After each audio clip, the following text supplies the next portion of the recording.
How is everyone doing? Kamusta? My name is J. Aruga. I'm a podcaster.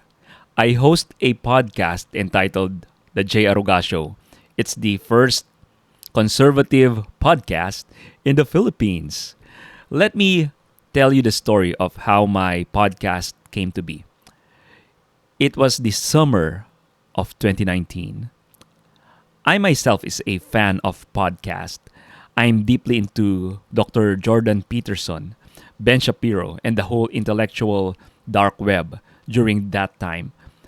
One day, I noticed that the Philippines is in dire need of an intellectual dark web of its own.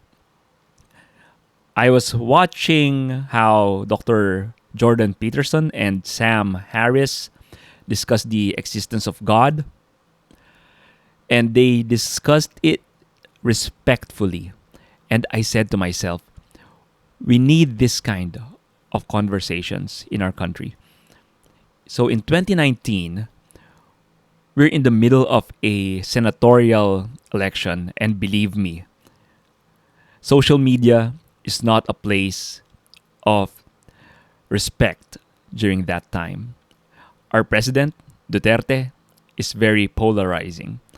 I thought maybe I should release my first episode of the J. Aruga Show during that time.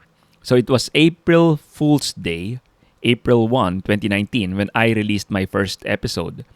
And at first, I have this topic about being open minded. I was just testing the waters. So my first episode, it's very neutral. I don't give my religious beliefs yet. I just gave tips, let's say, on how to give a good conversation. Like on open mindedness, I give tips like always assume that you could be wrong and test your belief if it's falsifiable. Also, make sure to make your belief reasonable. Eventually, I talked about fallacies like ad hominem, straw man, red herring. Until last year, I noticed that all the other Filipino podcasts are liberal or left leaning. A lot of the podcasts are about the hookup culture, stories of one's sexcapades. Many are about feminism or pro LGBTQ. This is when I asked my producer that time if we can brand the J. Aruga Show as the first and only Filipino podcast on conservative values. I was hesitant at first because it would mean talking about subjects that many podcast listeners would oppose to. Eventually, we had the courage to launch our podcast with the aforementioned subtitle, The J. Aruga Show, the first and only Filipino podcast on conservative values. I started talking about socialism versus capitalism. I criticized the hookup culture and the pitfalls of pushing equity laws. I talked about the meaning of marriage. Eventually, I'm meeting followers who have been waiting to hear the content that I got to offer. I met fellow conservatives. I met Christians, Catholics who hunger for these kinds of content. Because during that time, 2020, there were so few in the Philippines. This year, there are some topics that required ginormous amount of guts from me to talk about in my podcast. One of this is divorce. The Philippines, other than the Vatican, is the only country in the world with no divorce law. Not many people in the mainstream media are against divorce. In fact, many actors, actresses, and journalists advocate for our country to finally pass a divorce law. But we need to resist. We need to resist it. Not having a divorce law is not a bug of our country. It's a feature. I've been to many debates in my social media page on this topic because it struck an inconvenient chord on many people. But I can't remain silent about it. I'm blessed by the Lord to be able to interview Layla Miller, Katie Foss, Dr. Jennifer Roback Morse on the subject. They are surprised that there's still one country in the world where majority of the children are still with their mothers and fathers. But there's another topic that scared me the most. It took more guts to speak about this topic than to speak against divorce. Before I tell you what this topic is, I'll tell you the story of what necessitated it. Sometime this year, it came to my attention that the Department of Education, in their e-learning videos for grade 10 on Aralin Panlipunan, they're now teaching our kids gender ideology. This ideology has plagued the West with a lot of unforeseen ramifications like biological men competing at women's sports, boys getting access to girls' lockers and bathrooms, kids being given puberty blockers and cross-sex hormones, all in the name of this new ideology. You know what? I wanted to talk about it in my podcast, but I'm scared out of my wits. I'm not saying that people with same-sex attractions or gender dysphoria are unreasonable people. But the internet is so unforgiving to people who oppose the LGBTQ plus movement. Proof of this are cancelled celebrities like Kevin Hart, Gina Carano, J.K. Rowling, Mr. Potato Head, and the list goes on. But I need to record an episode to inform more people about it. So I recorded an episode, then I re-recorded it, and edited it, and recorded it again. With each iteration, I took out words that might be taken the wrong way, jokes that might offend. That's how scared I am. The next day, I sent the recording to friends to get their take. I sent it to 10 friends. That's how fearful I was. I really don't know what to do. I already took a lot of flack for the divorce episodes. I'm not sure I can handle the backlash when I speak against the LGBTQ plus community. Maybe it's better I scrap the episode and talk about something else. But if not my podcast, who would speak on the dangers of gender ideology? That day too, I did my holy hour where I read chapters from the Bible and did my contemplative prayer. It's part of my daily routine. I'm also in the middle of a Great Adventure Bible Timeline course by Jeff Cavins. I do it with my friends. And the chapter I planned to read that day is our assignment for the course. It's First Maccabees. I planned to read chapter 6 and 7, but I made a mistake. Instead of First Maccabees, I accidentally read Second Maccabees, chapter 6 and 7. But you know what's in those chapters? It's the story of Eleazar, his martyrdom. Eleazar was forced to eat swine flesh by the world, even though it's against Jewish laws. It's God's commandment to them. But you know what? Eleazar, he showed courage. He faced his imminent death. He'd rather defy the will of man than defy God. Chapter 6, verse 26 struck me. For even if for the present I should avoid the punishment of men, yet I live or die, I shall not escape the hands of the Almighty. Chapter 7 is the same thing. 7 sons and a mother tortured and killed for not defying God. Another story of courage. I felt that time that God was speaking to me through my mistakes on reading 2nd Maccabees instead of 1st Maccabees. I prayed my contemplative prayer after that. To those who are interested to know what a contemplative prayer is, it's in the Catechism, paragraphs 2709 to 2719. When I was praying, I sensed that I heard God in my thoughts.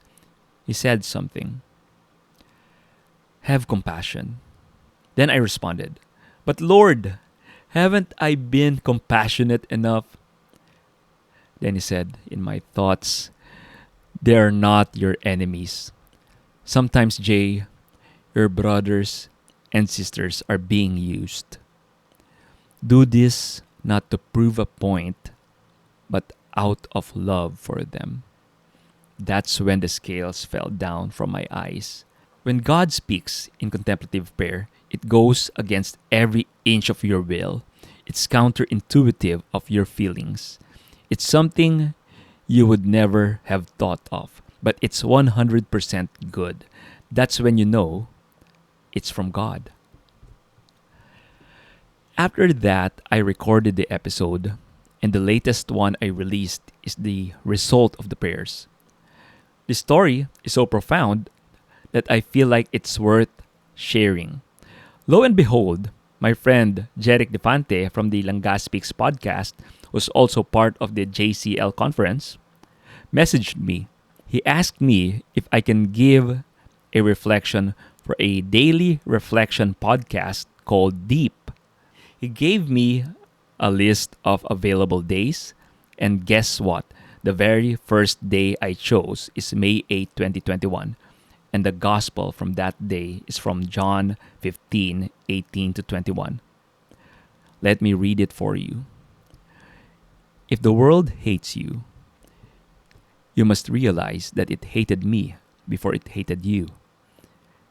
If you belong to the world would love you as its own. But because you do not belong to the world, because my choice of you has drawn you out of the world, that is why the world hates you. Remember the words I said to you. A servant is no greater than his master. If they persecuted me, they will persecute you too. If they keep my word, they'll keep yours as well. But it will be on my account that they will do this to you, because they do not know the one who sent me. It's as if the Lord is speaking to me to have courage, because He is with me. He is with us. Jesus tells us in the gospel that if the world hates us, we must realize that it hated Him first. And the world will hate us. Make no mistake about that. If they persecuted our Lord, they will persecute us too. It's not really that consoling. Jesus is telling us that we'll be persecuted like Him. Us Christians, we still get persecuted all around the world. In some places, it's physical persecution. There are still Christian martyrs in some places of the world. For my case, I only fear social media persecution. Sometimes it is discouraging to speak His word these days, to speak the truth. It's hard to speak the truth when citizens of the internet is there to mock us, to shame us, to cancel us. But the Lord said, if you belong to the world would love you as its own. But because you do not belong to the world, because my choice of you has drawn you out of the world, that is why the world hates you. Jesus said He chose us, and we just have to trust Him on that. The comfort that He will always be there with us. That's what we need to remember. I'm not sure who first quoted this, but it says, courage is not the absence of fear, but rather the assessment that something else is more important than fear. What that quote means is, courage is doing what is right in the presence of great fear. Do we choose to be like Eleazar in Maccabees, who so loved the Lord God that he gave up his life rather than be of this world? Always remember to have faith that the Lord is always with us. Have courage to speak the truth. For who is the truth but Jesus Christ, the way, the truth, and the life? What happened, by the way, when the episode was released? I was ready to get bashed and be driven out by a pitchfork mob. I did get many angry comments in my social media, but what I wasn't ready for is the amount of support that I got from listeners, from other podcasters, from Christians. They sent me private messages and emails saying that they pray for my mission and they're glad that there's someone talking about these hard topics. The episode, entitled The Church of Gender Ideology Indoctrinates, is one of my most listened to episode in the podcast, and it was in the charts in Apple Society and Culture when it was first released. I haven't been canceled yet, but I would understand if algorithms in major platforms work against me. I'm calling to action more Christians to join me, create more content, host a podcast, a YouTube channel. Let's collaborate. Right now, there are Catholic and Christian content creators who talk about these issues that I mentioned in the Philippines. But we're very few. It doesn't have to be this way. There could be more of us in this new form of evangelization. Jump in. The water's fine. Let our voices be heard. One of the most dangerous beliefs in the Christian world these days is universalism. The belief that many, if not all, will go to heaven. Christ never taught this doctrine. If any, he said, enter by the narrow gate, for the gate is wide and the way is easy that leads to destruction. And those who enter it are many, for the gate is narrow and the way is hard that leads to life, and those who find it are few. If we truly love our brothers and sisters, we should be concerned for the fate of their souls. Speak the truth, but with charity and compassion. Speak the truth not to make a point, but out of love. Have courage, my friends. This is J. Aruga from the J. Aruga Show. At the end of the day, it will be night. Thank you.